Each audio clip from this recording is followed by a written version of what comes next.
NAIA security officer na lumunok ng $300, sinabing chocolate ang kanyang kinain. Nakakaloka ang naging latest na kaganapan sa Ninoy Aquino International Airport o NAIA. Huli sa CCTV ang isang security officer na nilunok ang $300 o katumbas ng mahigit 17,000 matapos dukutan umano ang isang pasahero. Ayon sa mga otoridad, nangyari ito sa final security checkpoint noong Setyembre 8. Papaalis na sana ang Chinese passenger nang mapansin niyang nawala ang pera sa kanyang wallet, kaya dali-dali siyang nagsumbong sa mga pulis ng airport at doon nga nakita sa CCTV ang ginawa ng babaeng security officer. Dahil sa nangyari, iniutos na ni Transportation Sec Jamie Bautista sa Office of Transportation Security o OTS na sampahan ng reklamo ang nahuling security screener. Ayon sa inilabas na pahayag, nakipag-ugnayan na ang Department of Transportation o DOTR kay Undersecretary for Legal Affairs na si Attorney Rainier Riebra upang tumulong sa mga isasampang reklamo.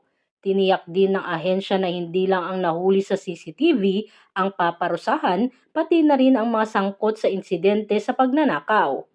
The Secretary has authorized imposing the maximum penalty to those found guilty to demonstrate the department's determined push to rid NAIA as well as other attached agencies of Scalawags, say ni Bautista.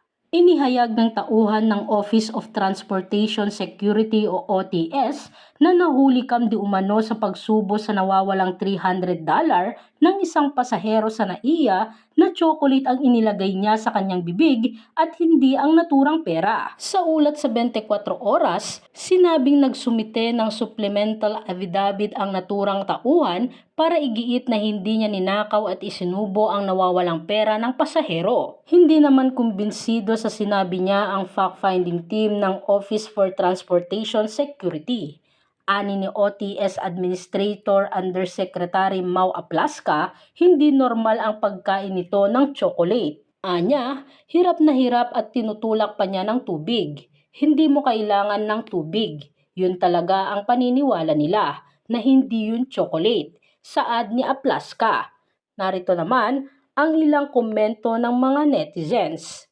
Tanggalin ng tuluyan dapat ang mga ganyang security at nang hindi para maging lesson sa lahat ng worker dyan sa airport. Sus, no contentment, di pa pasalamat at may maayos na mga trabaho.